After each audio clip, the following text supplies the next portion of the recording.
दोस्तों नमस्कार, हाजिर है एक बार फिर से आज की बड़ी और ताजा खबरों के साथ। बस आपसे निवेदन है, कृपया वीडियो को लाइक कर दें, चैनल को सब्सक्राइब कर लें और घंटी बटन जरूर दबा दें। ये पहली बड़ी खबर है, कौन बनेगा कांग्रेस का नया अध्यक्ष। 17 अक्टूबर को होगी वोटिंग, 19 अक्टूबर को आएंगे नतीजे। आपको बता दें कि कांग्रेस अध्यक्ष चुनाव की तारीख तय करने के लिए कांग्रेस वर्किंग कमेटी की बैठक हुई। सूत्रों के मुताबिक कांग्रेस अध्यक्ष का चुनाव 17 अक्टूबर को होगा। इसके लिए 22 सितंबर को नोटिफिकेशन जारी होगा। चुनाव के लिए नामांकन 24 सितंबर से 30 सितंबर तक सुबह 11 बजे से लेकर 3 बजे तक होगा। सभी प्रदेश कार्यालयों में 17 अक्टूबर को सुबह 10 बजे से लेकर 4 बजे तक वोटिंग होगी और 19 अक्टूबर को काउंटिंग के बाद नतीजे सामने आएंगे। आपको बता दें कि पार्टी से नाराज चल रहे आनंद शर्मा भी CWC की बैठक में मौजूद रहे। आनंद शर्मा ने कांग्रेस से इस्तीफा देने वाले पूर्व राज्यसभा सांसद गुलाम नबी आजाद से कल शाम को ही मुलाकात की थी। सूत्रों के अनुसार CWC की बैठक में कई नेताओं ने कांग्रेस के पूर्व अध्यक्ष राहुल गांधी को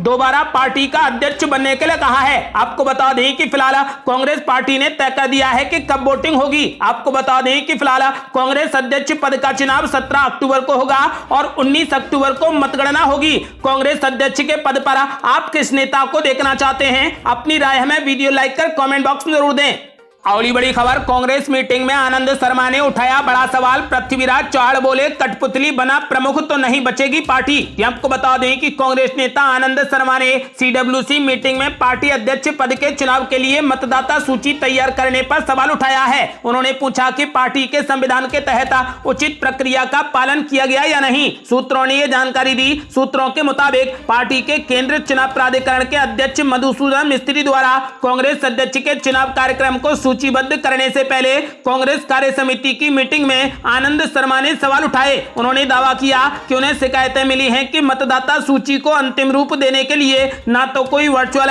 और ना ही कोई फिजिकल मीटिंग आयोजित की गई। G23 असंतुष्ट नेताओं में शामिल आनंद शर्मा ने यह भी बताया कि किसी भी प्रदेश कांग्रेस कमेटी को उन प्रतिनिधियों की कोई सूची नहीं मिली है जो कांग्रेस अध्यक्ष के चुनाव के लिए मतदान करेंगे और इस तरीके की प्रक्रिया चुनाव प्रक्रिया की पवित्रता का उल्लंघन करती है। आपको बता दें कि वयोवृद्ध नेता ने एक सप्ताह पहले हिमाचल प्रदेश के लिए पार्टी की संचालन समिति की अध्यक्षता से यह कहते हुए इस्तीफा दे दिया था कि लगातार बहिष्कार और अपमान के बाद उनके पास कोई विकल्प नहीं बचा था। सूत्रों ने कहा कि शर्मा ने चुनाव के लिए मतदान करने वाले प्रतिनिधियों की चुनावी सूची को सार्वजनिक करने का भी आह्वान किया है, जिस पर मधुसूदन मिस्त्री ने कहा कि यह चुनाव लड़ने के इच्छुक किसी भी उम्मीदवार के साथ साथ पंजाब प्रदेश प्रमुख कमेटी को भी उपलब्ध कराया जाएगा। मिस्त्री ने कहा कि 9000 से अधिक जनप्रतिनिधि हैं जो कांग्रेस अध्यक्ष के चुनाव के लिए मतदान करेंगे और सभी सूचियों को जनसंपर्क अधिकारियों और सहायक जनसंपर्क अधिकारियों द्वारा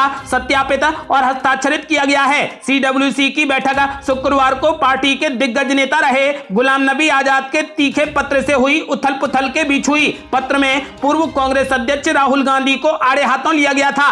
आजाद और शर्मा 23 असंतुष्ट नेताओं के समूह का हिस्सा रहे हैं जिन्होंने 2020 में सोनिया गांधी को पत्र लिखकर संगठन के सभी स्तरों पर चुनाव सहित बड़े पैमाने पर सुधार की मांग की थी। CWC मीटिंग की अध्यक्षता सोनिया गांधी ने वर्चुअल तरीके से की क्योंकि वो चिकित्सा जांच के लिए विदेश में हैं। आपको बता दें कि इस बीच महाराष्ट्र के पूर्व मुख्यमंत्री पृथ्वीराज चौहान ने आगाह किया है कि अगर किसी को कठपुतली अध्यक्ष बनाया गया तो कांग्रेस नहीं बचेगी।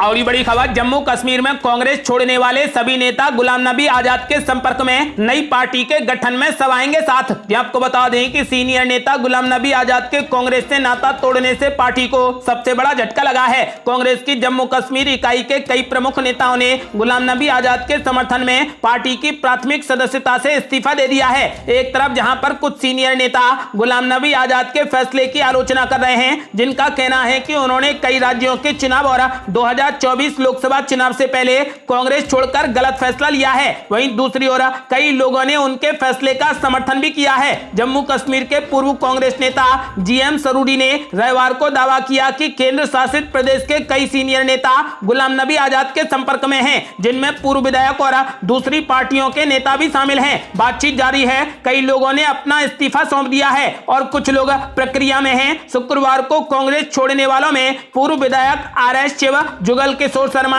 चौधरी अकरम मोहम्मद समेत कई बड़े नेता शामिल हैं। आपको बता दें कि फिलहाल गुलाम नबी आजाद ने कांग्रेस पार्टी से इस्तीफा दे दिया है, जिसके बाद गुलाम नबी आजाद के समर्थन में पार्टी की मूल सदस्यता भी कई विधायकों ने छोड़ दी है।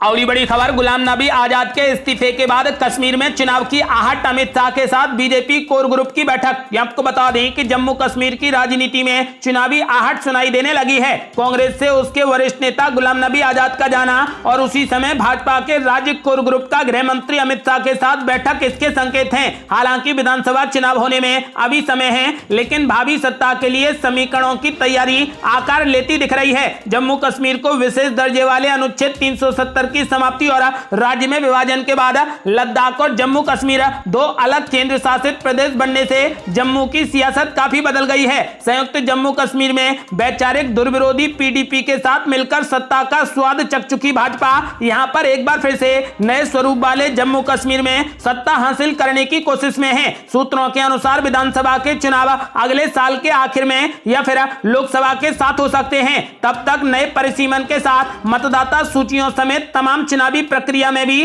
पूरी हो जाएंगी। नई विधानसभा में सीटें भी 83 से बढ़कर 90 हो गई हैं, जिसमें जम्मू क्षेत्र में सीटों की संख्या 37 से बढ़कर 43 और कश्मीर क्षेत्र में संख्या 46 से बढ़कर 47 हुई है। यानी जम्मू क्षेत्र को ज्यादा सीटों का फायदा हुआ है। आपको बता दें कि फिलहाल जम्मू कश्मीर की राजनीति में अब चुनावी आहट सुनाई देने लगी है। और बड़ी खबर, ट्विन टावर गिराए जाने के बाद बड़ी राजनीति, भाजपा और समाजवादी पार्टी आमने सामने। लोगों ने कहा कि सभी भ्रष्टाचारियों को जेल भेजे भाजपा।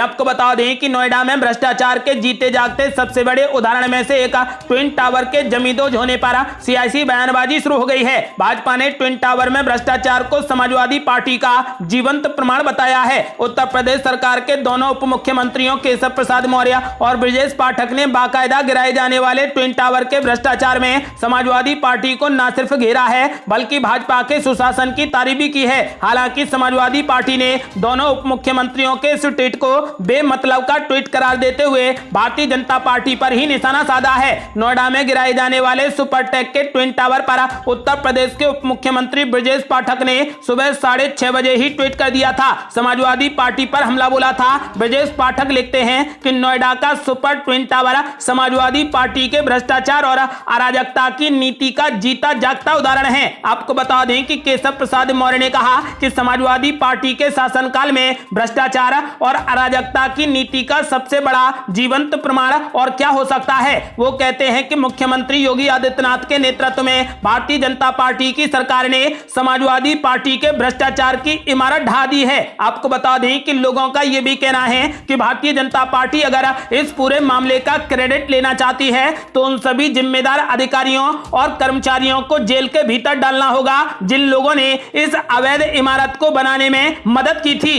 और बड़ी खबर, नीतीश कुमार पर जमकर बरसे चिराग पासवान, बोले सही से मुख्यमंत्री बने नहीं और चले प्रधानमंत्री उम्मीदवार बनने। आपको बता दें कि लोकसभा सांसद और लोक जनशक्ति पार्टी के अध्यक्ष चिराग पासवान मुख्यमंत्री नीतीश कुमार पर हमला बोलने का कोई भी मौका नहीं छोड़ते। गया पहुंचे चिराग पासवान ने पत्रकारों से बातचीत में नीतीश कुमार पर जोरदार हमला बोलते हुए कहा कि मुख्यमंत्री के पद का सही से निर्वहन नहीं किया, लेकिन अब 2024 में प्रधानमंत्री पद का उम्मीदवार बनने चले हैं। उन्होंने कहा कि एक तरफ सरकार रोजगार देने की बात कह रही है, वहीं जो रोजगार के लिए अपनी मांगों को रखते हैं उन पर पटना में लाठीचार्ज किया जाता है। चिराग पासवान ने कहा कि युद्धग्रस्त यूक्रेन में फंसे लोगों को बाहर निकाला जा रहा था तो तिरंगा ही उनका सुरक्षा कवच बना था, लेकिन यहां तो तिरंगा पर ही लाठीचार्ज किया जा रहा है। इस एडीएम पर देशद्रोह का मामला दर्ज होना चाहिए था। 24 घंटे के अंदर उस पर कार्रवाई होनी चाहिए थी, लेकिन अभी तक इस संबंध में कोई भी कार्रवाई नहीं हुई। एलजेपी सांसद चिराग पासवान ने कहा कि 30 साल समय दिया गया,